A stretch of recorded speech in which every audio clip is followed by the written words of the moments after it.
گلگت بلتستان انتخابات کی تیاریاں مکمل، دیا امیر کے 119 پولنگ سٹیشنز انتہائی حساس۔ گلگت بلتستان انتخابات کل منعقد ہوں گے، جس کے لیے تمام انتظامات مکمل کر لیے گئے ہیں۔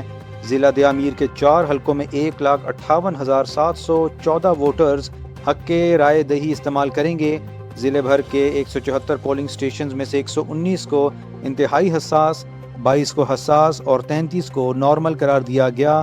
جی بی اے 17 داریل کے تمام 46 اور جی بی اے 18 تانگیر کے تمام 32 پولنگ سٹیشنز انتہائی حساس قرار دیے گئے ہیں۔ انتخابات کی سیکیورٹی کے لیے پنجاب پولیس کے 5,000 اہلکار گلگت بلتستان پہنچ چکے ہیں، جبکہ الیکشن کمیشن نے انتخابی مہم پر پابندی عائد کر دی ہے۔ حکومت نے پیٹرول کی قیمت میں 4 روپے فی لیٹر کمی کے بعد مٹی کے تیل کی قیمت میں 8 روپے 70 پیسے فی لیٹر اضافہ کر دیا ہے۔ اوگرا کے نوٹیفیکیشن کے مطابق مٹی کے تیل کی نئی قیمت 280 روپے 70 پیسے فی لیٹر مقرر کی گئی ہے۔ دوسری جانب پیٹرول کی نئی قیمت 377 روپے 78 پیسے فی لیٹر مقرر کی گئی ہے، جبکہ ہائی سپیڈ ڈیزل کی قیمت 380 روپے 78 پیسے فی لیٹر پر برقرار رکھی گئی ہے۔ حکومت نے گزشتہ ہفتے بھی پیٹرول اور ڈیزل کی قیمتوں میں 22 روپے فی لیٹر کمی کی تھی۔ فیفا ورلڈ کپ 2026 کے قریب آتے ہی مشہور ورلڈ کپ ٹرافی ایک بار پھر توجہ کا مرکز بن گئی ہے۔ 37 سینٹی میٹر بلند اور 6 کلو گرام وزنی یہ ٹرافی 18 کیرات سونے اور قیمتی پتھر مالاکائٹ سے تیار کی گئی ہے۔ ماہرین کے مطابق ٹرافی میں استعمال ہونے والے مواد کی مالیت تقریباً $2,50,000 ہے، تاہم اس کی تاریخی اہمیت اسے کہیں زیادہ قیمتی بناتی ہے۔ اندازوں کے مطابق اگر اصل ٹرافی کبھی نیلام کی جائے تو اس کی قیمت $2 کروڑ سے بھی تجاوز کر سکتی ہے۔ فیفا اصل ٹرافی اپنی تحویل میں رکھتا ہے، جبکہ فاتح ٹیم کو اس کی یادگاری نقل دی جاتی ہے۔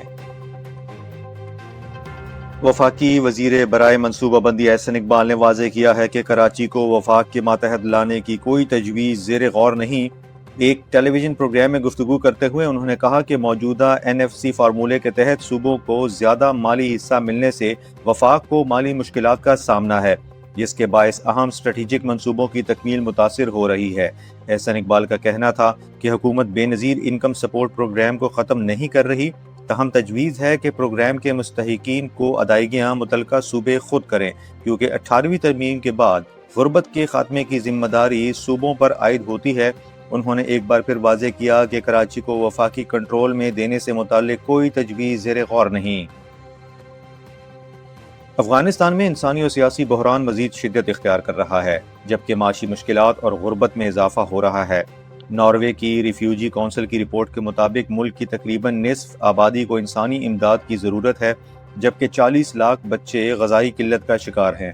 رپورٹ میں کہا گیا ہے کہ بڑھتے ہوئے معاشی مسائل اور بنیادی سہولیات کی کمی نے لاکھوں شہریوں کی زندگی مزید مشکل بنا دی ہے۔ مزید بتایا گیا ہے کہ 400 سے زائد صحت کے مراکز بند ہونے سے عوام کو بنیادی طبی سہولیات تک رسائی میں شدید مشکلات کا سامنا ہے۔ ماہرین کے مطابق سخت پالیسیوں، عالمی تنہائی اور کمزور معیشت کے باعث افغانستان کا بحران مسلسل بڑھ رہا ہے۔ اقوام متحدہ کے جوہری نگران ادارے IAEA کے سربراہ رافیل گروسی کا کہنا ہے کہ ایران اور امریکہ جوہری معاہدے کے قریب پہنچ چکے ہیں، جبکہ ادارے نے ایران کے افزودہ یورینیم ذخائر کی مکمل تصدیق نہ ہونے پر تشویش ظاہر کی۔ ادھر امریکہ نے ایران پر نئی پابندیاں عائد کر دی ہیں، جبکہ ایران نے خبردار کیا ہے کہ اس کے خلاف استعمال ہونے والے امریکی اڈے ہدف بن سکتے ہیں۔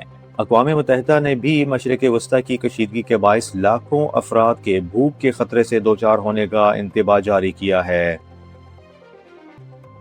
لاہور سمیت پنجاب بھر میں شدید گرمی کی لہر برقرار ہے اور سورج نے صبح سے ہی اپنی شدت دکھانا شروع کر دی ہے۔ محکمہ موسمیات کے مطابق لاہور میں درجہ حرارت 32 ڈگری سینٹی گریڈ ریکارڈ کیا جا رہا ہے، جبکہ آج زیادہ سے زیادہ درجہ حرارت 41 ڈگری سینٹی گریڈ تک پہنچنے کا امکان ہے۔ ماہرین کا کہنا ہے کہ راتوں میں بھی گرمی اور ہبس کی شدت بڑھے گی۔ محکمہ موسمیات نے خبردار کیا ہے کہ آئندہ 1 سے 2 روز میں درجہ حرارت مزید بڑھ کر 42 ڈگری سینٹی گریڈ تک جا سکتا ہے۔ شہریوں کو دھوپ سے بچنے، پانی زیادہ پینے اور احتیاطی تدابیر اختیار کرنے کی ہدایت کی گئی ہے۔